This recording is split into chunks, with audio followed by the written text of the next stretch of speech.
Hello everyone, मैं सौरभ दिल्लीवार आप सबका स्वागत करता हूं हमारे यूट्यूब चैनल पर, जहां हम लोग भारत का इतिहास पढ़ रहे हैं। ठीक है, और भारत के इतिहास में हमारा अब टॉपिक क्या है? आधुनिक भारत का इतिहास। आधुनिक भारत का इतिहास हम लोग कल स्टार्ट किए थे और वहां पर देखे हैं यूरोपीय कंपनियों का भारत आगमन। ठीक है, सबसे पहले कौन आया था? पुर्तगाली आए थे, फिर कौन आया? डच, फिर आया ब्रिटेन वाले, फिर डेनिस और अंत में आया कौन? फ्रांस। फ्रांस के लोग सबसे अंत में भारत आए हैं। सबसे पहले कौन आया है? पुर्तगाली आया था, वास्को डी गामा आया था। कल हम लोगों ने पुर्तगाल के बारे में, पुर्तगाली कंपनियों के बारे में देखा है, उनके कुछ गवर्नर्स के बारे में देखा है, साथ ही साथ भारत में पुर्तगालियों का पतन कैसे हुआ ये पॉइंट भी अपन कल देख चुके हैं। ठीक है, जो यूरोपीय कंपनियों के भारत आगमन का क्रम कैसा है? सबसे पहले कौन है? पुर्तगाल आया, फिर आया डच, फिर आया ब्रिटेन, ब्रिटेन के बाद डेनिस और डेनिस के बाद लास्ट में कौन आया? फ्रांस आया है। ठीक है, पुर्तगाल हम कल खत्म कर चुके हैं। अब देखते हैं अगले यूरोपीय देश के बारे में। अगला यूरोपीय देश कौन सा है? डच है। कौन है? डच है। ध्यान देना, हॉलैंड निवासियों को हम लोग क्या बोलते हैं? डच बोलते हैं। हॉलैंड या फिर नीदरलैंड, दोनों एक ही देश है। हॉलैंड या नीदरलैंड दोनों एक ही देश है। ठीक है, कंफ्यूज नहीं होना है।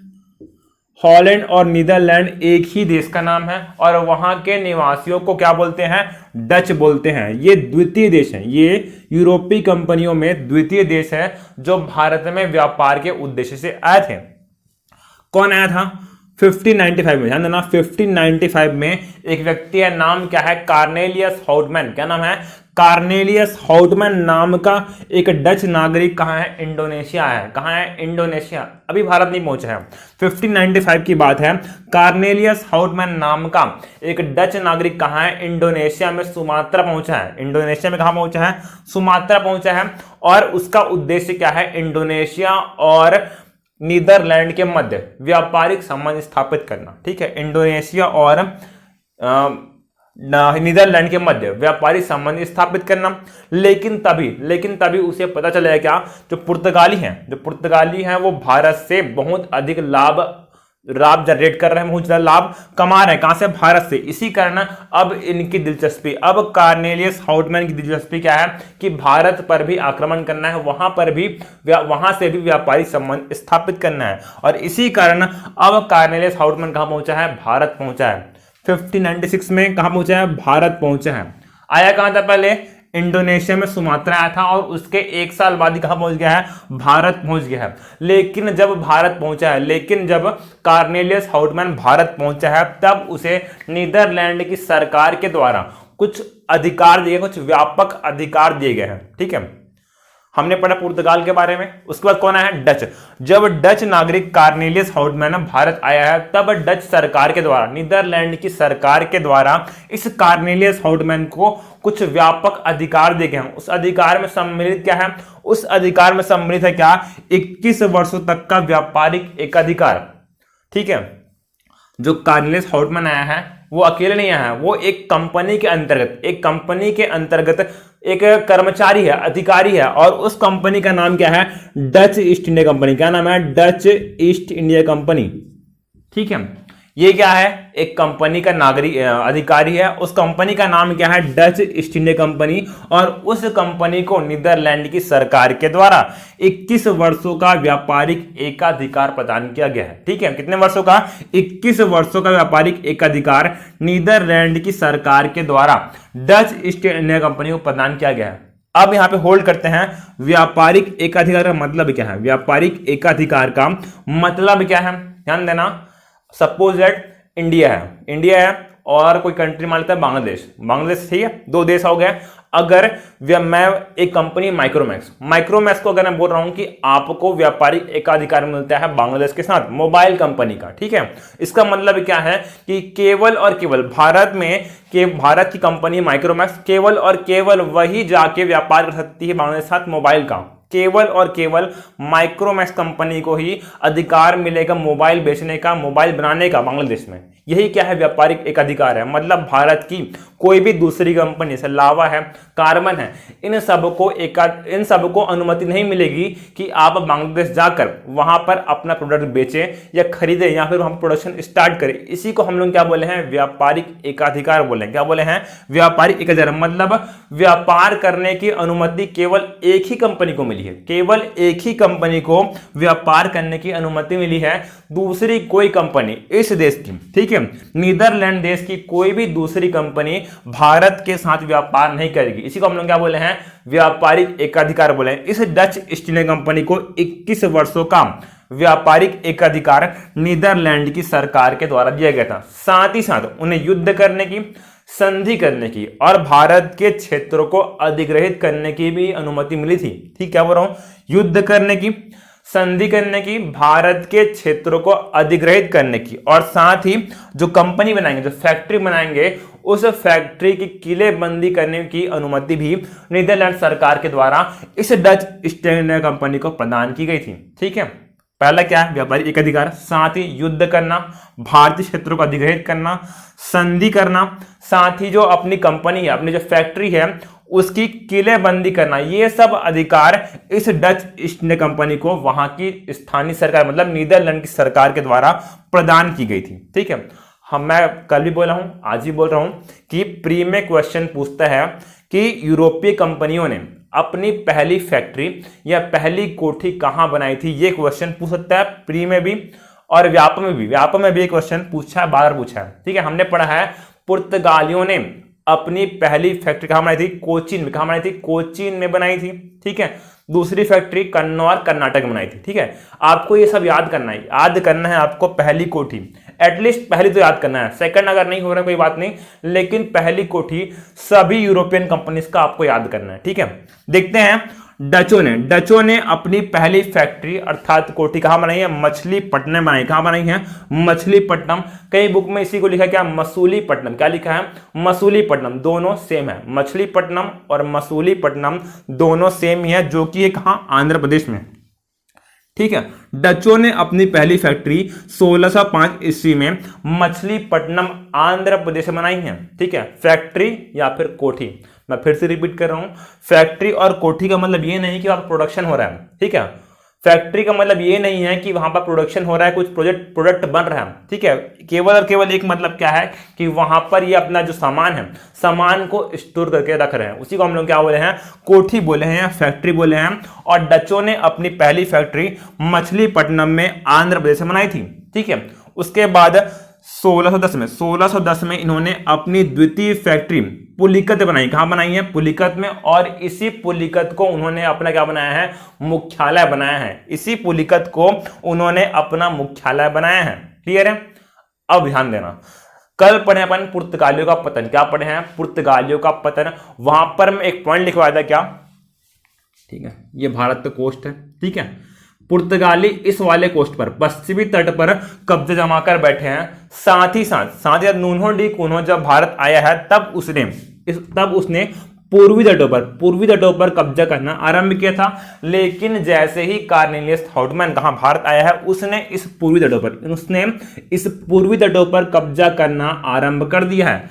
आरंभ क्यों किया है, ध्यान देना, इनकी दिलचस्पी भी कहां थी, इंडोनेशिया में। जब पहली बार ये एशिया आए हैं तब इनकी दिलचस्पी कहां थी, इंडोनेशिया में थी, सुमात्रा में थी, इधर कहीं पर इंडोनेशिया। ठीक है, और अगर ये इस तट पर कब्जा करते हैं, अगर डच नागरिक हैं, जो डच ईस्ट इंडिया कंपनी है, वो इस तट पर कब्जा करती है, तो यहां और यहां के मध्य क्या है, व्यापार सुगम हो जाएगा, आवागमन सुगम हो जाएगा। इसी कारण उनकी दिलचस्पी, डचों की दिलचस्पी इस तट पर ज्यादा है। और इसी कड़ी में कॉर्नेलियस हाउटमैन ने पुर्तगाली बस्तियों पर आक्रमण करना आरंभ किया है और इस पूर्वी तट के क्षेत्रों पर कब्जा करना चाह रहे हैं। वो पूर्वी तट के क्षेत्रों पर कब्जा करना चाह रहे हैं। इसी कड़ी में उन्होंने अपनी पहली फैक्ट्री कहां बनाई है, मछलीपट्टनम में, जो कि आंध्र प्रदेश में है। कहां है, आंध्र प्रदेश में है। ठीक है, दूसरी फैक्ट्री कहां पर, पुलिकत में। कहां बनाई है, पुलिकत में, जो आंध्र प्रदेश और चेन्नई के बॉर्डर में है। ठीक है, मतलब पास में ही क्या बना दिया, पुलिकत। मतलब क्या है, धीरे धीरे इस पूर्वी तटीय क्षेत्रों पर वो कब्जा करना चाह रहे थे। ठीक है, अब देखते हैं अगला फैक्ट, 1653 में इन्होंने बंगाल में चिंसुरा में फैक्ट्री स्थापित की है। बंगाल के चिंसुरा में इन्होंने फैक्ट्री स्थापित की है और ये डचों का सबसे बड़ा व्यापारिक स्थल था। और ये जो चिंसुरा है वो डचों का सबसे बड़ा व्यापारिक केंद्र था। भारत में सबसे बड़ा व्यापारिक केंद्र डचों का कौन सा था? बंगाल का चिंसुरा। मतलब क्या है? अब बंगाल भी इनके कब्जे में आ गया। बंगाल का चिंसुरा, केवल बंगाल का चिंसुरा इनके कब्जे में आ गया है। अपनी स्थिति को मजबूत कर रहे हैं कहां पर? पूर्वी तटीय क्षेत्रों पर। अपनी स्थिति को मजबूत कर रहे हैं पूर्वी तटीय क्षेत्रों पर। ठीक है, अब एक क्वेश्चन पूछेगा कि जो पुर्तगाली हैं भारत से मसालों का व्यापार कर रहे हैं। पुर्तगाली भारत से मसालों का व्यापार कर रहे हैं। हमने देखा है काली मिर्च का, ठीक है, या फिर अन्य मसालों का व्यापार वो भारत से कर रहे हैं। क्वेश्चन पूछेगा, जब पुर्तगाली मसालों कर रहे थे तो डच जो नागरिक है, डच व्यापारी किन चीजों का व्यापार भारत से करते हैं? ध्यान देना। तो डच है सूती वस्त्र, नील, कच्चा रेशम, अफीम एवं चावल का व्यापार करते हैं। ठीक है, मसाला नहीं है। मसाला क्योंकि उनको कहां से मिल जा रहा है? इंडोनेशिया से मिल जा रहा है। और यहां पर बेवजह पुर्तगाल से लड़ाई करने का मतलब नहीं। यहां पर बेवजह पुर्तगाल से लड़ाई करने का मतलब नहीं है। उनको जितना मसाला चाहिए कहां से मिल जा रहा है? इंडोनेशिया से। इसी कारण इन्होंने मसाले में दिलचस्पी नहीं दिखाई है, बल्कि सूती वस्त्र, नील, कच्चा रेशम, अफीम एवं चावल का व्यापार वो भारत से कर रहे हैं। ठीक है, दोनों के व्यापार अलग अलग वस्तु है। ठीक है, पुर्तगाल अलग चीज का व्यापार करता है और डच अलग चीजों का व्यापार करता है। इसी कारण इन दोनों के मध्य उतना कॉन्फ्लिक्ट नहीं हुआ है। लेकिन कुछ दिन बाद कौन आएंगे? अंग्रेज आएंगे भारत में, जिनका प्राइमरी मोटो क्या है कि सभी यूरोपियन कंट्रीज को भारत से भगाना है। ठीक है, उनका प्राइमरी मोटो क्या है? भारत में अपना व्यापारिक एकाधिकार स्थापित करना है। और व्यापारिक एकाधिकार स्थापित करने के लिए उनका एम क्या है कि सभी यूरोपियन कंट्रीज को धीरे धीरे करके भारत से भगाना है। और वही कारण क्या बनेगा? डचों का भारत में पतन। वही कारण बनेगा डच शक्ति का भारत में पतन होगा। ठीक है, क्योंकि अंग्रेज स्ट्रांग है, उनकी नेवी अच्छी है और उनकी कंपैरिजन में डच उतने पावरफुल नहीं है। इसी कारण धीरे धीरे भारत में इनका पतन हो जाएगा। देखते हैं इस पतन के बारे में कि धीरे धीरे कैसे डच शक्ति का पतन भारत में हुआ है। ठीक है, बात कब की है? 1741 की बात कब की है? 1741 में, जहां पर डच ईस्ट इंडिया कंपनी और त्रावणकोर राज्य के मध्य किसी चीज को लेकर मतभेद हो गया। ठीक है, बात कब की है? 1741 की है, जब डच ईस्ट इंडिया कंपनी और दक्षिण भारत में स्थित त्रावणकोर राज्य के मध्य किसी बात को लेकर अनबन हो गई है। जब अनबन हो गई है क्या? तब त्रावणकोर और डचों के मध्य एक युद्ध होगा। ठीक है, अनबन हो गई है मतलब कैसे है? जो संबंध है कटु हो गया, और जब कटु हो गया तब मतलब क्या होने वाला है? युद्ध होने वाला है। जब युद्ध हुआ तब सबको लग रहा है क्या कि डच जीत जाएंगे। डच जो यूरोपियन कंट्रीज है वो जीत जाएंगे क्योंकि उनके पास आधुनिक हथियार हैं। लेकिन पासा पलट गया है। त्रावणकोर राज्य इस युद्ध में विजय हुआ है और डच ईस्ट इंडिया कंपनी की करारी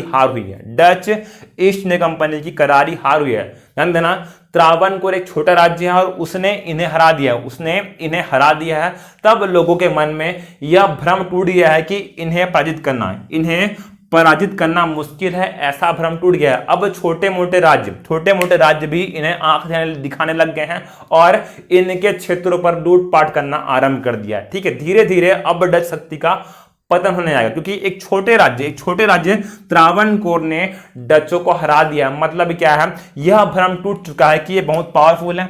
अब अन्य यूरोपियन कंट्रीज भी देखेंगी कि जब छोटा सा राज्य हरा दिया है तो हम तो हरा ही सकते हैं। इसी कारण पुर्तगाल और ब्रिटेन जो है अब इन पर दबाव बनाना प्रारंभ कर देंगे। पुर्तगाल और ब्रिटेन इन पर दबाव बनाना, इनको खदेड़ना अब आरंभ कर देंगे।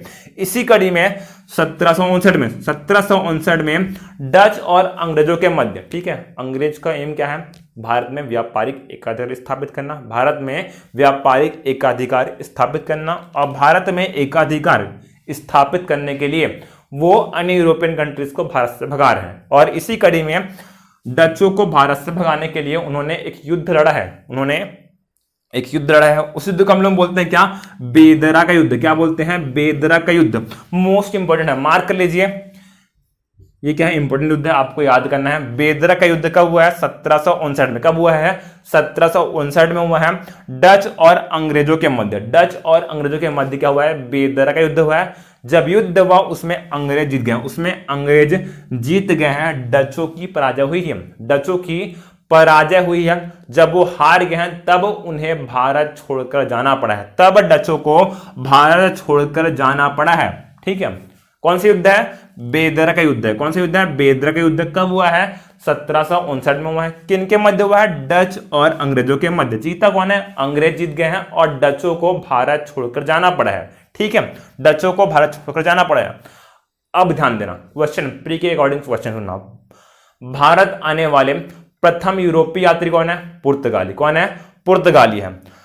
भारत छोड़कर जाने वाले प्रथम यूरोपीय देश कौन सा है, डच है। कौन है, डच है। फिर से रिपीट करो मैं, भारत आने वाला प्रथम यूरोपीय देश कौन सा है, पुर्तगाल है। कौन सा है, पुर्तगाल है। भारत छोड़कर जाने वाला प्रथम यूरोपीय देश कौन सा है, डच है। कौन है, डच या फिर नीदरलैंड है। ठीक है, अब क्वेश्चन आएगा, भारत छोड़कर जाने वाले अंतिम यूरोपीय देश, भारत छोड़कर जाने वाले अंतिम यूरोपीय देश कौन से हैं, क्या आएगा आंसर, पुर्तगाल आएगा। ध्यान देना, आंसर क्या आएगा, पुर्तगाल। अगर कोई बच्चे यहां पर अंग्रेज लगाता है तो वो आंसर आपका गलत हो जाएगा, क्योंकि गोवा और दमन द्वीप वाले क्षेत्र पर पुर्तगाल भारत की आजादी के बाद भी कब्जा करके बैठे थे और एक विशेष ऑपरेशन के तहत गोवा और दमन द्वीप को आजाद कराया गया है। इसी कारण इसका आंसर क्या होगा, पुर्तगाल होगा। भारत छोड़कर जाने वाले अंतिम यूरोपियन कंट्री कौन है, पुर्तगाल है। प्रथम कौन था आने वाले, पुर्तगाल, और अंतिम भी वही है। भारत छोड़कर जाने वाले अंतिम यूरोपियन कंट्रीज भी पुर्तगाल ही है। जबकि भारत छोड़कर जाने वाले सबसे प्रथम यूरोपीय देश कौन सा है, डच है। कौन है, डच है। इन तीनों में डिफरेंस आपको याद रखना है। ठीक है, अब क्या हो रहा है, कुछ समय पश्चात यूरोप में अंग्रेज और नीदरलैंड की सरकार के मध्य, अंग्रेज और नीदरलैंड की सरदार के मध्य एक संधि हुई है। कुछ समय पश्चात अंग्रेज और नीदरलैंड की सरकार के मध्य यूरोप में एक संधि हुई है। उस संधि को हम लोग क्या बोलते हैं, आंग्ल डच संधि। क्या बोलते हैं, आंग्ल डच संधि। कब हुई है, 1814 में। कब हुई है, 1814 में अंग्रेज और डच सरकार के मध्य क्या हुई है, संधि हुई। इसको हम लोग बोलते हैं आंग्ल डच संधि। संधि की शर्तें क्या है, संधि की शर्त यह है क्या कि भारत में जो भी डच फैक्ट्री है, भारत में जो भी डच फैक्ट्री है अब वो उसको अंग्रेज रखेंगे। ठीक है, सुनिए बात क्या है, भारत में जो भी डच फैक्ट्री थी सबको कौन रखेगा, अंग्रेज रखेंगे। ठीक है, बदले में क्या मिलेगा उनको, बदले में मिलेगा क्या, इंडोनेशिया। इस इंडोनेशिया में जितनी भी अंग्रेज फैक्ट्री है सब कौन रखेगा, अब डच रखेंगे। सब कौन रखेगा, डच रखेंगे। ठीक है, ये संधि को हम लोग क्या बोलते हैं, आंग्ल डच संधि। कब हुई है, 1814 में। कब हुई है, 1814 में हुई है अंग्रेजों और डच सरकार के मध्य, जिसमें बोला गया है क्या कि भारत में जितनी भी डच फैक्ट्री है उन पर अब अंग्रेज अधिकार करेंगे, और साथ ही इंडोनेशिया में जितनी भी अंग्रेज फैक्ट्री है, ब्रिटिशर्स की फैक्ट्री है, उन सब पर अब डचों का अधिकार हो जाएगा। मतलब क्या है, अंग्रेजों को इंडिया मिल गया और डचों को इंडोनेशिया मिल गया है, और इस तरीके से दोनों देशों के मध्य शांति स्थापित हो गई है। ठीक है, और इस तरीके से सेकंड यूरोपियन कंट्री डचों का भारत में पतन होगा, डचों का भारत में पतन हो जाएगा। ठीक है, देखते हैं अब सबसे बड़ी शक्ति अंग्रेजों के बारे में। ठीक है, क्रम कैसा है, पुर्तगाल आया, फिर डच आया, फिर ब्रिटेन, फिर डेनिश, और लास्ट में आया फ्रांस। पुर्तगाल हो गया, डच हो गया। ठीक है, अब आने वाला है क्या, ब्रिटेन। देखते हैं ब्रिटेन के बारे में। ठीक है, देखते हैं अपन ब्रिटेन के बारे में।